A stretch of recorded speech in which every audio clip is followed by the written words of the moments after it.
Exactamente.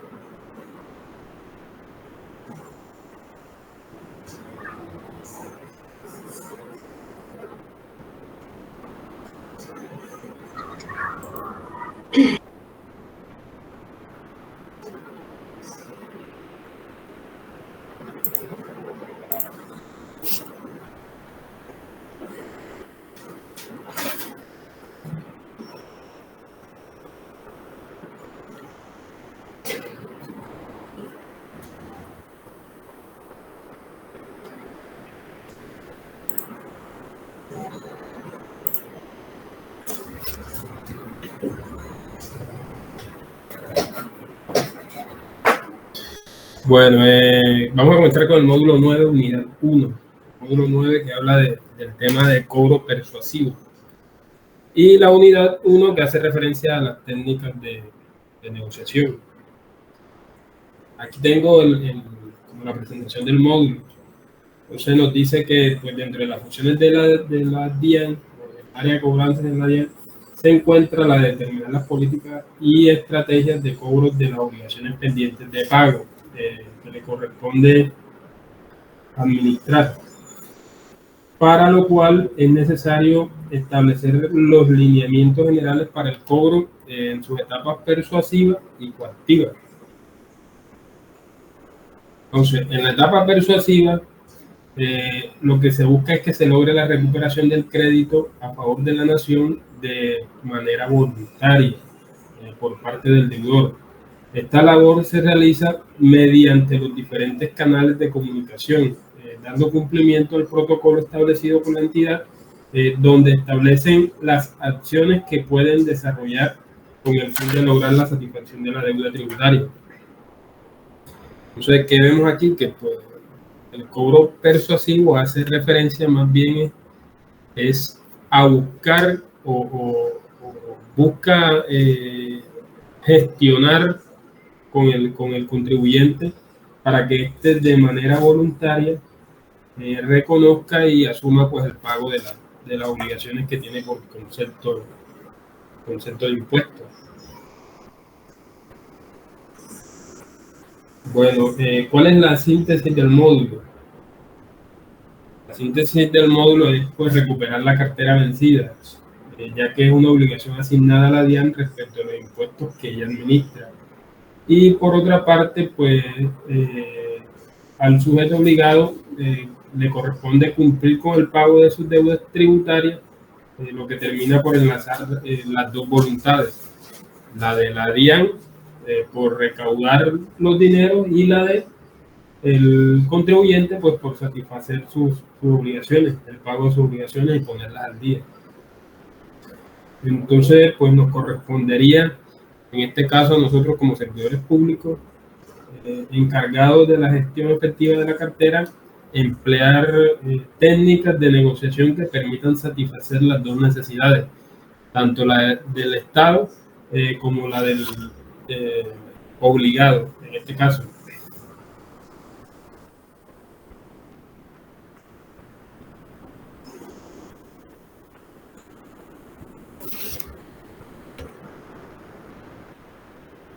Entonces, frente a las técnicas de negociación, dice, uno de los aspectos que se deben tener en cuenta para llevar a cabo un proceso de negociación exitoso es la comunicación asertiva.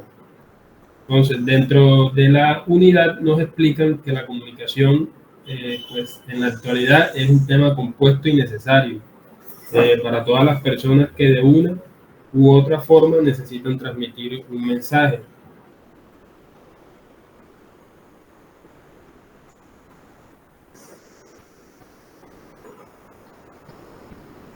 Bueno, dice, en el desarrollo de la negociación lo más importante, anteriormente en el desarrollo de una negociación lo más importante eran las palabras y el uso adecuado del lenguaje, lo cual, si bien actualmente sigue siendo fundamento de la comunicación, debe ser potenciado con el lenguaje no verbal.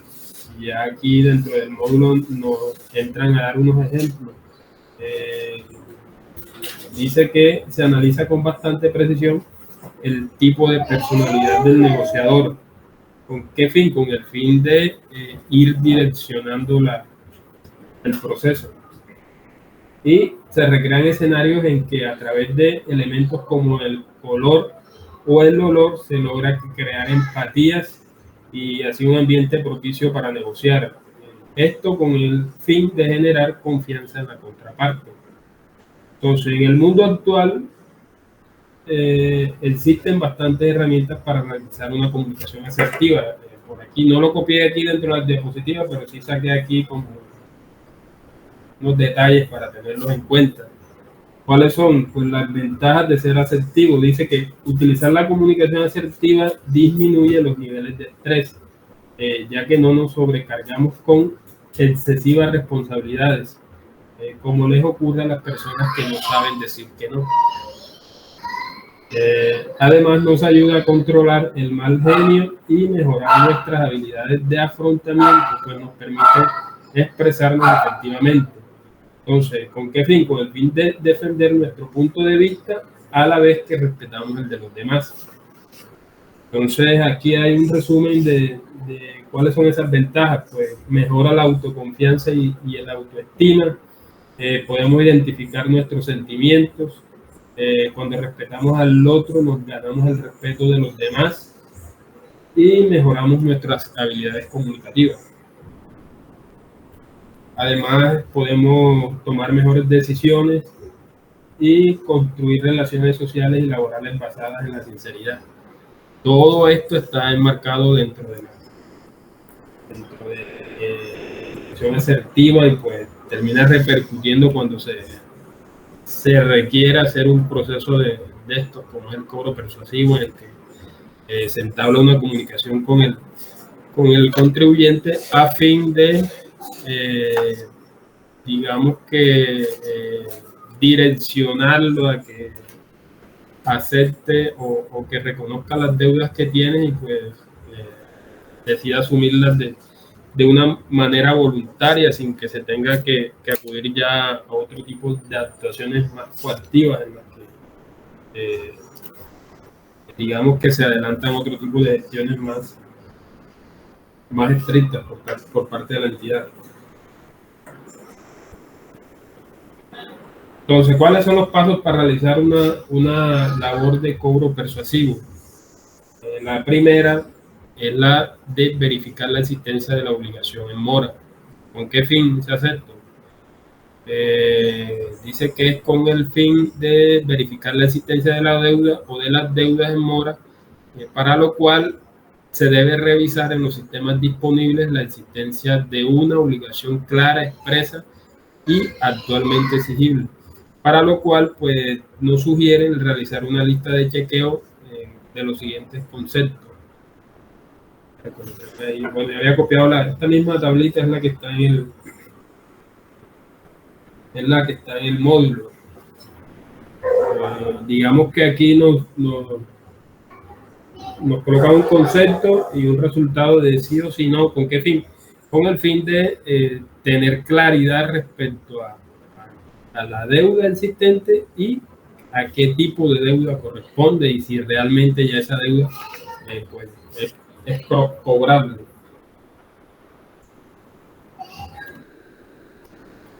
El segundo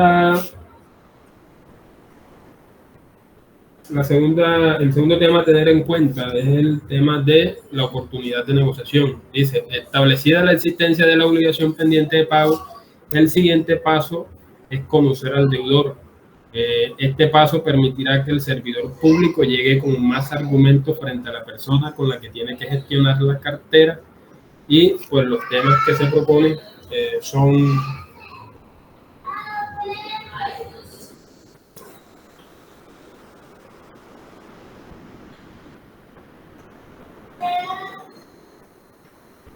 los temas que se proponen a tener en cuenta o a verificar con la lista de chequeo que nos dan de muestra aquí en las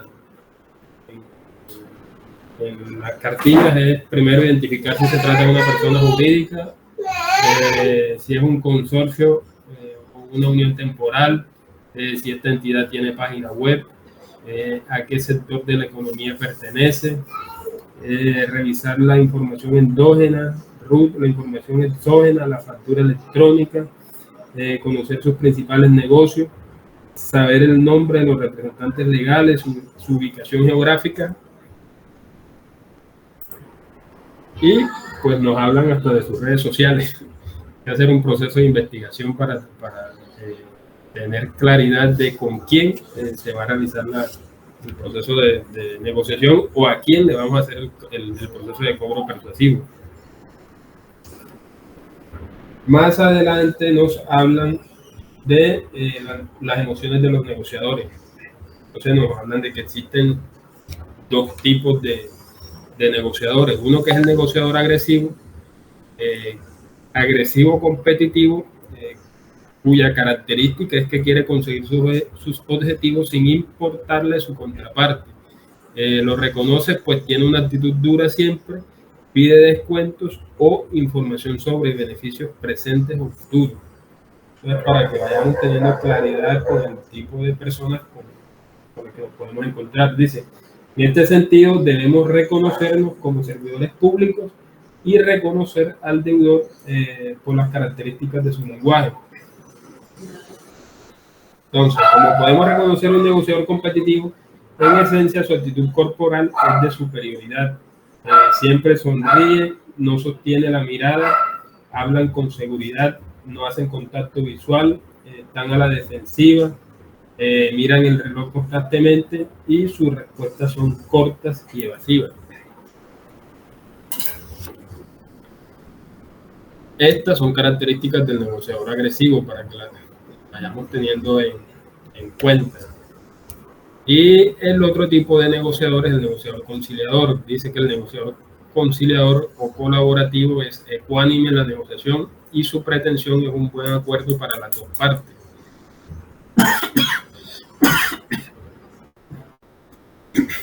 ¿Qué otra diferencia que podemos encontrar aquí?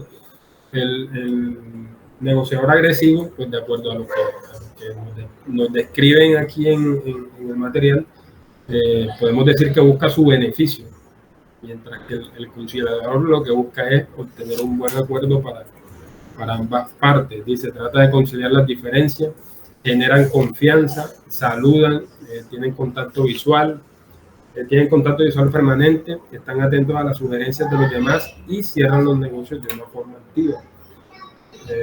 La clave del éxito en el desarrollo de estas funciones, por lo que se debe tener en cuenta en para ejercer este tipo de funciones de cobro, dice que es ser resiliente, es decir, debemos aceptar los dos tipos de negociadores, tanto el agresivo como el conciliador, aprovechando el conocimiento que se tiene de ellos para lograr la gestión efectiva de la cartera.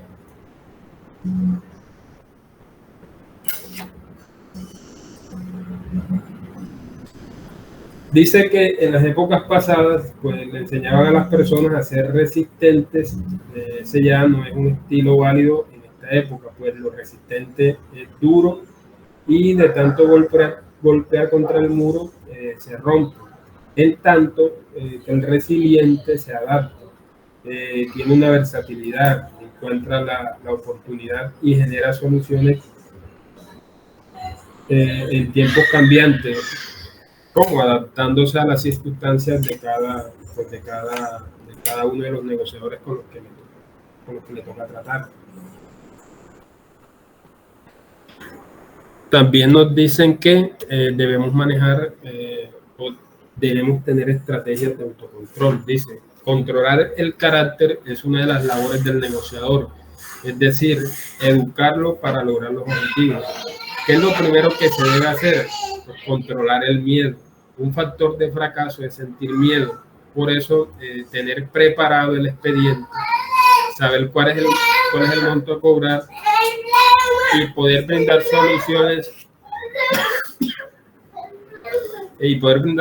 de pago. En una palabra, convencer al deudor de que pague. Convencer al deudor de que pague es nuestro objetivo. Por eso, planear y tener todo estudiado impedirá que se sienta miedo o inseguridad al momento de negociar. son como claves que se deben tener en cuenta cuando pues antes de iniciar el proceso o antes de llamar a un contribuyente. ¿Con qué fin? Con el fin de, pues, de si se genera cualquier pregunta o se le genera cualquier duda al contribuyente, pues nosotros estemos en la capacidad de responderle con seguridad. Que sepamos dónde está, pues, la información que nos está requiriendo y que no toque improvisar. Existen unas etapas de la negociación, de acuerdo a, soy malo con el inglés, Harvard Negotiation Project, digamos que es una estrategia ahí de Harvard. Dice que pues, una de las etapas es crear un clima de colaboración, generar un listado de todas las posibles soluciones propuestas por las dos partes y estudiar los pros y los contras y llegar a acuerdos que funcionen para todos los involucrados.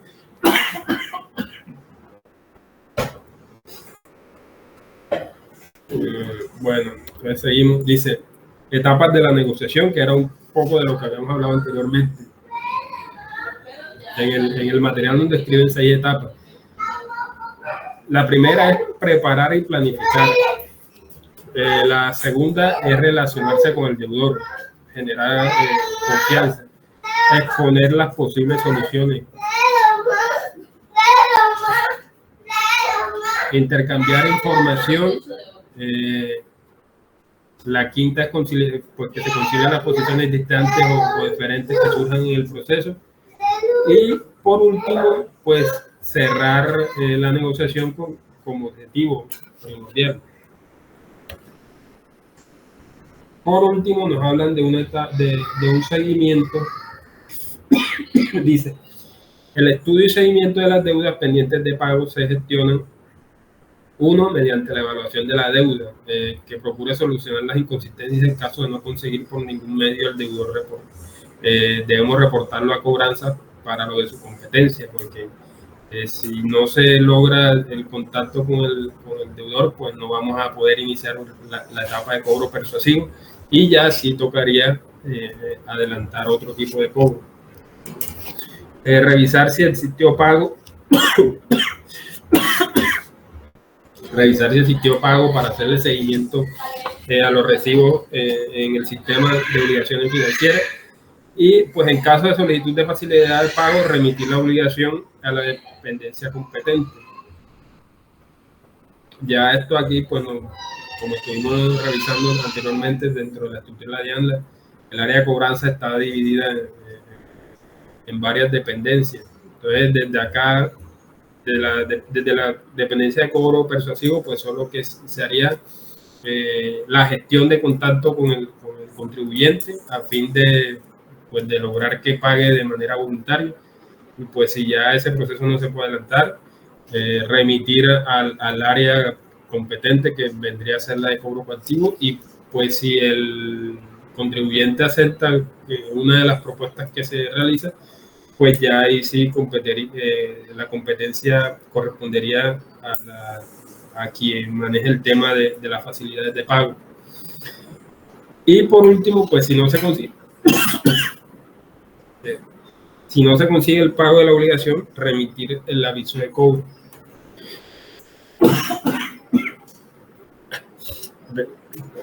Ya hasta ahí pues va la primera unidad. Dice que pues la negociación en materia de cobro debe conducir a la satisfacción de la deuda o a la refinanciación de esta mediante una facilidad de pago y al conocimiento del deudor. ¿Con qué fin? Pues con el fin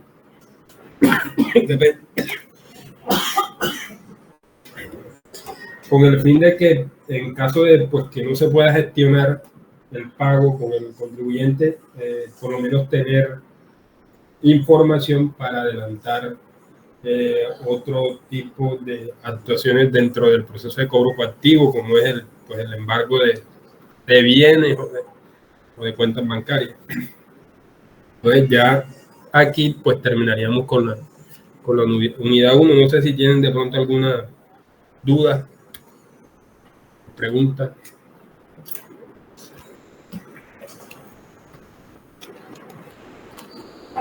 No, duda, no, todo claro.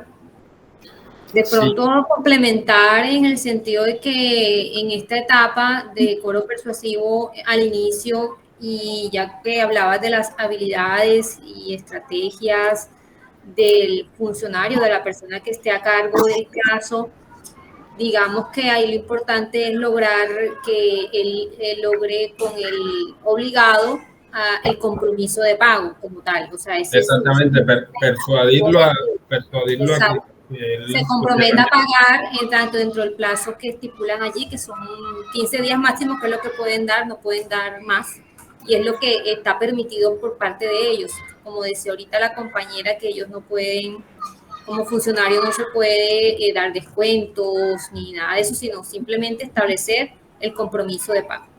sí, ahí el beneficio, pues el beneficio para la entidad es digamos que el recaudo que se hace de manera más rápida. Y para el contribuyente, pues básicamente sería la normalización de su cartera, porque mientras no haga el pago le va a seguir creciendo. Y se Exacto. puede adelantar ya, si no accede a pagar de manera voluntaria, pues ya se podría iniciar otro proceso, como el embargo de bienes, que ya es un tema que se verá más adelante también.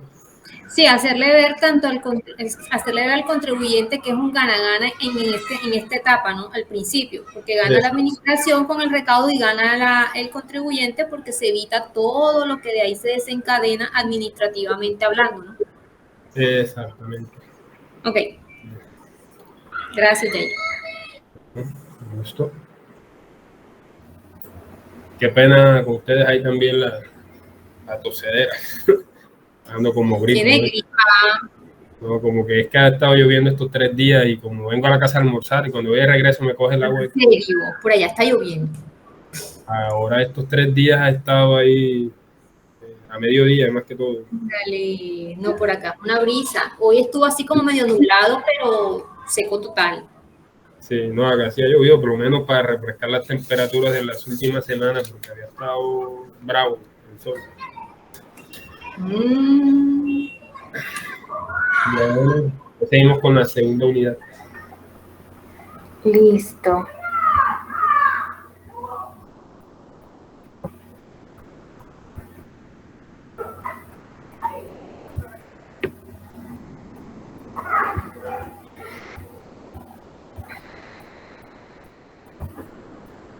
Ok. ¿Están viendo mi pantalla?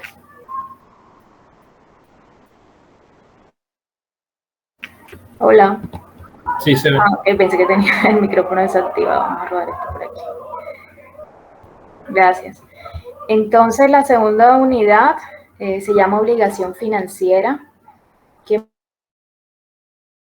muy aparte de lo que pudiéramos conocer con el concepto de obligación financiera como tal y cómo se estructura y que hace parte de eso, hace referencia a ese módulo, es al sistema de información electrónico de obligación financiera que maneja la DIAN, que es el aplicativo donde llega toda la información que ya vamos a mirar y es donde nosotros haríamos la consulta de esos saldos que hay que tener en cuenta, como explicaba Yair, dentro de la primera etapa de negociación. Dice que uno de los factores fundamentales para el éxito de una negociación es que nosotros como servidores tengamos claro cuál es esa obligación del contribuyente y a qué hace referencia a esa obligación, de qué se compone esa obligación como tal. Entonces, eso lo vamos a ver en este aplicativo. Como comentaba Yair, a la DIAN le han agregado esa función de administrar la cartera. Eso está en el numeral 11 del artículo 15 del decreto 1742 de 2020, donde asigna la función de administrar los aplicativos de recaudo, o sea, además de hacer la función, debe manejar o debe tener estos aplicativos, desarrollar estos aplicativos de recaudo, y de la cuenta corriente o obligación financiera se lo entrega a la subdirección de recaudo perteneciente a la Dirección de Gestión de Impuestos. Desde el nivel central se controla el aplicativo de obligación financiera. Quiere decir esto que los cambios fundamentales de esa aplicación pues no es competencia de todos los servidores, sino que hay servidores quienes tienen los permisos para realizar ciertas modificaciones a los saldos. La mayoría de nosotros entonces en materia de cobranza lo que podemos hacer es consultar si no tenemos esos permisos. Aquí les dejé el link donde pueden consultar ese numeral 15 del decreto 1742. Esta dependencia que se articula con la Subdirección de Devoluciones para definir y gestionar las condiciones y mecanismos procedimentales y tecnológicos para la correcta afectación de los sistemas de contabilidad y obligación financiera. Entonces, dentro de esta obligación financiera, si vamos a ver saldos, qué es lo que vamos a cobrarle a los contribuyentes, hay que tener en cuenta, además de la deuda que se genera pronto por impuestos o por temas aduaneros, esa correlación que hay con la dependencia de devoluciones, porque pronto se han habido saldos a favor y se han hecho devoluciones o compensaciones. Esto también cae en este aplicativo mostrándonos el saldo real.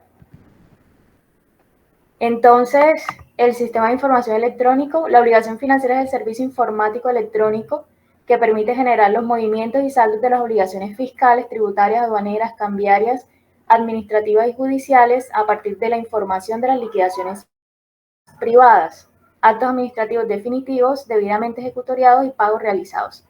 Permite consultar el estado de la cuenta contribuyente, es decir, si el contribuyente está al día con sus obligaciones, tiene saldos a favor o deudas vencidas pendientes de pago. Entonces, en este saldo intervienen las liquidaciones privadas o esas declaraciones que realizan, los actos administrativos definitivos y los pagos que realizan. Ahí vamos viendo, digamos, esa contabilidad hasta llegar al saldo que es el cobrable al contribuyente. Este sistema permite conocer qué declaraciones se han presentado, cuántos pagos se realizaron, si existen saldos a favor, cuáles obligaciones se encuentran en mora de ser canceladas, los actos administrativos de carácter pecuniario que ha emitido la DIAN a cada usuario o a cada contribuyente. Entonces, el flujo de información y gestión de reprocesos. Este tema, como ya lo vimos en el módulo, es más o menos del 2020. Dentro de la información que estuve consultando, encontré un video que aquí les coloqué el link.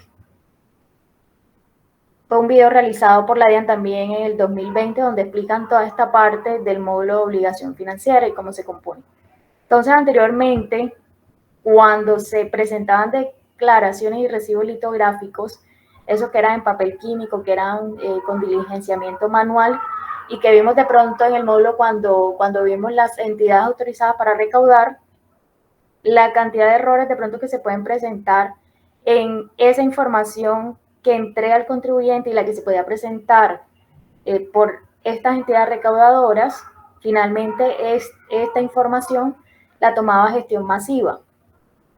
Gestión masiva se encargaba de recopilar toda esta información y de verificar que la información estuviera correcta. En el caso en que generara errores, pues se iba acá, digamos, a otros procedimientos, luego verificaban las inconsistencias hasta que toda esta información filtrada y corregida pudiera llegar de buena manera a lo que es el sistema de obligación financiera.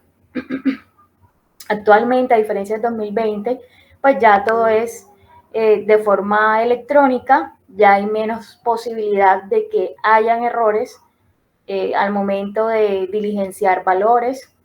Entonces, digamos que esta primera parte ya fue suprimida, ya hoy en día no se maneja, pero sí, igual como todo lo electrónico, puede que hayan errores en la información que se reciba. Entonces existe, además de obligación, se sigue encargando de gestión masiva, que lo pasa a obligación financiera, y si existen errores de información o de saldo, pasa a una dependencia que se llama gestión de reprocesos, que lo que hacen es reprocesar esta información de alguna manera automática para luego el saldo correcto devolverlo a cada obligación financiera.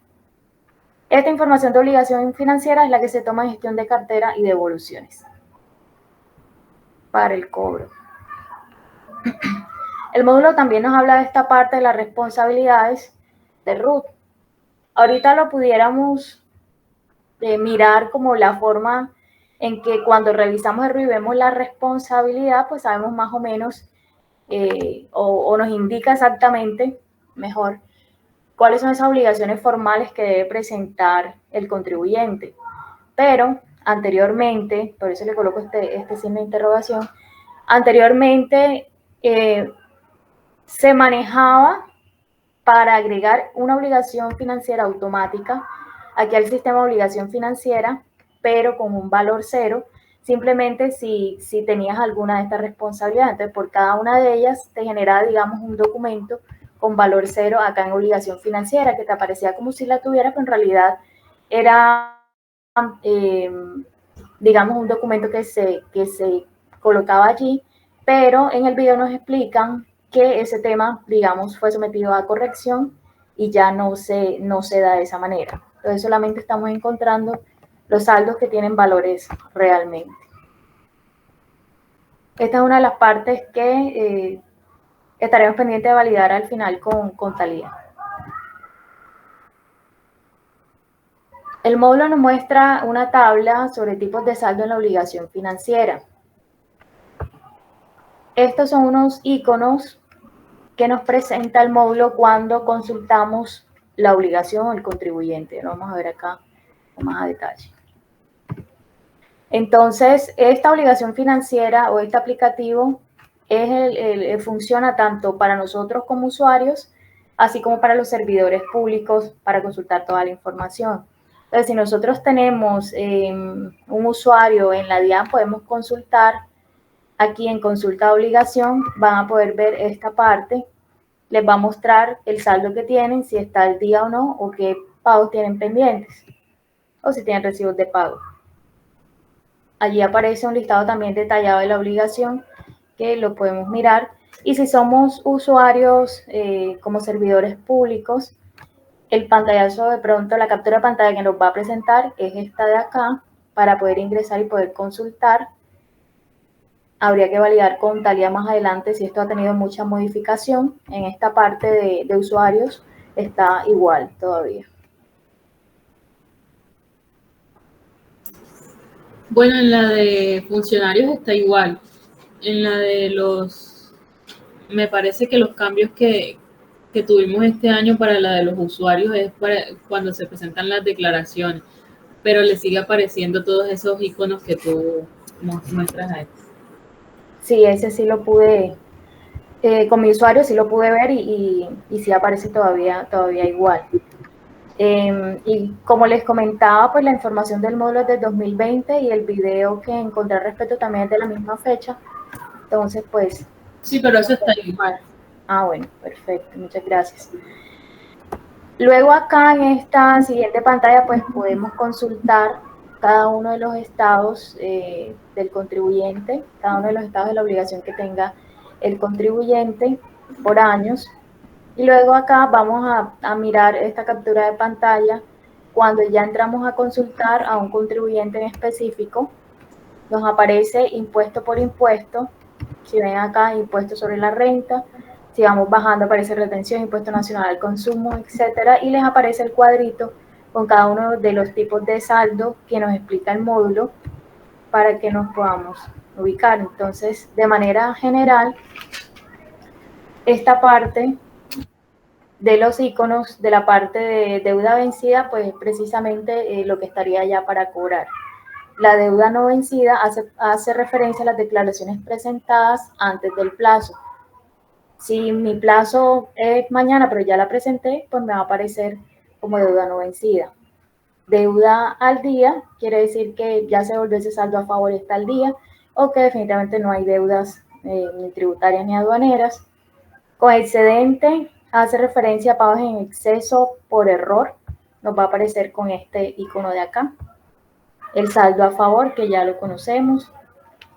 Lo que sería saldo a favor y excedente, nos explica el video que, por ejemplo, cuando los grandes contribuyentes hacen su declaración de renta y que ellos deben pagar anticipadamente cuotas, entonces, por ejemplo, que pague la primera cuota, y luego cuando presenta la declaración de renta, esta declaración de renta aparece con un saldo a favor o tuviera un saldo a favor, pues dice que se convierte en pago en exceso derivado del formulario 490, que es el formulario de pagos, porque no debería haber pagado lo primero. Sin embargo, le van a aparecer dos resoluciones, la del saldo a favor y una resolución de pago en exceso.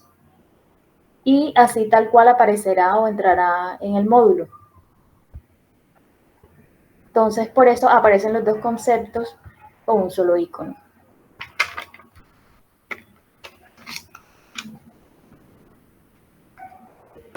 Esta parte sin saldo tiene que ver con lo que mirábamos ahorita con la obligación de RUT, cuando el módulo creaba una obligación dependiendo de cuál aparecía en el RUT, pero con valor cero, es lo que explica el video. Y el saldo inconsistente, cuando se habla de la misma deuda del contribuyente, en el que de pronto tuvo, por ejemplo, una deuda y tuvo un saldo por impuesto y un crédito por saldo por alguna sanción. Generalmente, cuando a esa obligación se le efectúan compensaciones por un acto administrativo, si se compensó más de la sanción y no al impuesto, es decir, que de un lado tenga un excedente y que del otro lado tenga una deuda, aunque esos valores crucen, pues ellos van a aparecer allí como inconsistentes.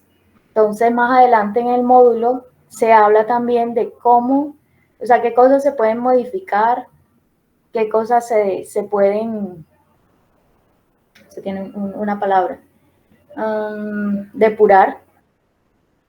Exactamente, la parte de normalización de saldos, qué cosas se pueden hacer y de qué manera se pueden hacer. Y en el ejemplo que les acabo de dar, por ejemplo, en ese caso dice de que sí se debe corregir este tema por un acto administrativo, por una resolución de devolución y compensación, es lo que se debe corregir, y hasta tanto eso no se haga, o no se dé ese acto administrativo, pues el saldo nos va a aparecer allí como inconsistente. Esa parte que les acabo de explicar es precisamente esta, que lastimosamente no se ve muy bien, pero sí verifiqué con el módulo, como vemos que sí aparecen los mismos iconos todavía. Entonces, por cada uno de los impuestos le va a aparecer el saldo. Este aplicativo veo que se mueve de forma vertical para ver cada uno de los impuestos, y en cada impuesto de forma horizontal para ver cada uno de los años. Es bastante gráfico, no sé si es lo más práctico, me imagino que sí les está funcionando muy bien, pero es muy gráfico, entonces es como todo interactivo.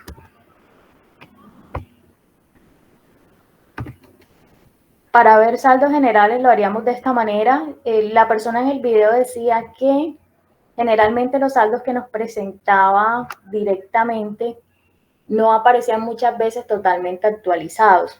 Por ejemplo, que a esas obligaciones les estuvieran corriendo intereses de mora, que ese interés de mora pues había que verificar a detalle que sí estuvieran a la fecha de la consulta. No sé si es un problema que tenía desde 2020 o algún tema de interfaz, pero sí explicaba que debíamos irnos al detalle de cada una de esas obligaciones. Entonces, sí, porque a veces los intereses no están actualizados. Sí, eso se sigue, igual lo hace automático, ¿cierto? Los intereses. Así como tú lo estás explicando. Toca entrar a la aplicación y validar. Ok, exactamente.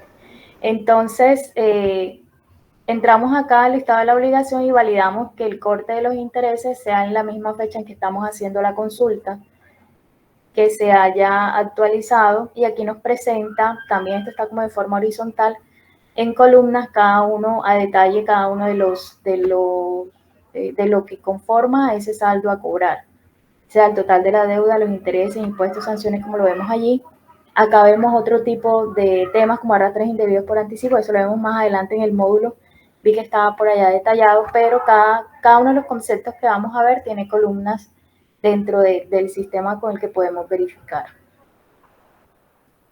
Esto se da mucho a detalle, de pronto así como los programas contables muy parecidos, podemos entrar al número del documento, por ejemplo, para ver un detalle mayor, por ejemplo, el detalle de la obligación.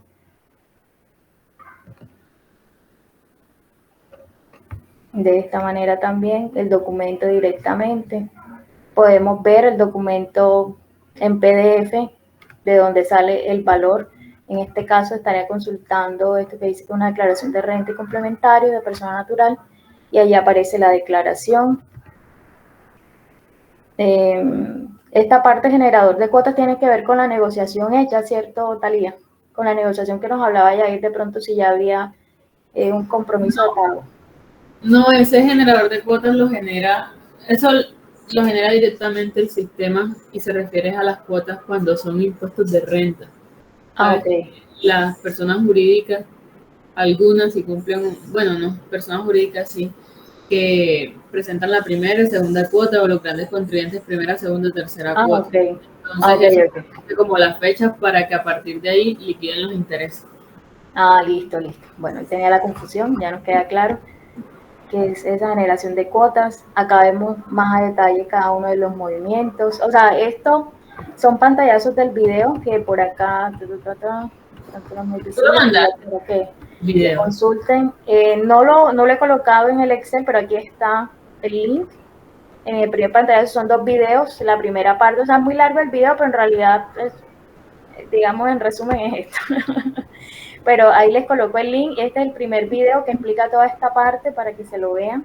Pero como en ese momento de pronto existían más inconsistencias, pues comienzan a explicar cada una de ellas. Ya ahorita no se da tanto. Y en este segundo link donde comienza esta parte, es la segunda parte del video que está colgada en la página de la DIAN, que es donde nos muestra cuando él hace todo este proceso que les muestro yo acá, digamos, por partes. Listo, entonces es un software que maneja Thalia bastante completo. Por acá vemos la pestaña de saldos si lo queremos ver solamente saldos, y podemos entrar al extracto con cada uno de los movimientos y nos muestra el impuesto, cuánto es de interés, cuánto es interés a la fecha, la sanción, y así sucesivamente. Acá en esta parte, creo que es la última diapositiva, en algunas liquidaciones de esos intereses, anteriormente la fórmula que se manejaba de interés era diferente. Se tomaba el interés del periodo en el que se generaba, digamos, el retraso. Se tomaba esa fecha, pero ya luego esa ley cambió, el estatuto cambió, y actualmente la fórmula que se maneja es el interés corriente, el presentado por el Banco de la República, el interés corriente para créditos de consumo y ordinarios, y a eso se le restan 2 puntos, pero independientemente del tiempo en que se va a calcular ese interés, pues se va a tomar la tasa actual. Anteriormente, como les comentaba, no, y el documento que por lo menos consultaron aquí en el video, pues en esta aparte mostraba la fórmula que se utilizaba para calcular y llegar a ese interés que en ese momento se le cobró al contribuyente. ¿Listo? Tasa de usura menos 2 puntos.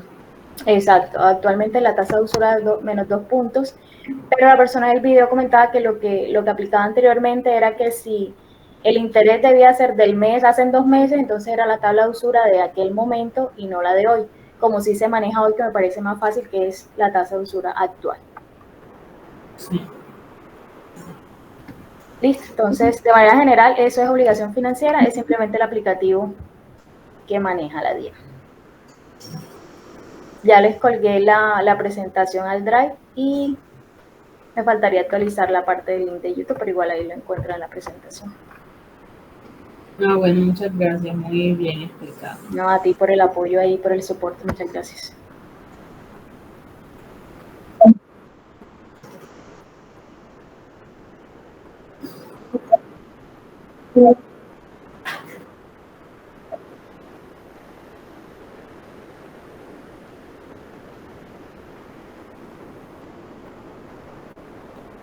Sí, cambia mensualmente, así es.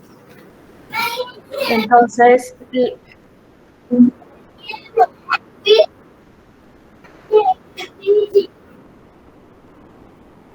No. Por ejemplo, si yo hago acuerdo de pago, en los acuerdos de pago no se establece una tasa fija, sino que se establece por ejemplo, en la reforma tributaria del año 2022 se estableció que se podía solicitar acuerdo de pago y quedaban con el beneficio del 50% de la tasa de interés. Entonces, por ejemplo, si yo le iba a liquidar una cuota a alguien que tuviera una facilidad de pago que se acogió al beneficio, entonces yo tenía que buscar la tasa de usura si va a pagar hoy, la tasa de usura de hoy menos 2 puntos por el 50%. Pero si es una cuota que simplemente tiene facilidad de pago, yo en el acuerdo o en la resolución o en el acta donde se establece la facilidad de pago debo colocar tasa del mes menos 2 puntos. Entonces cada mes que él pague puede ser una tasa diferente. O sea, no establezco una tasa fija.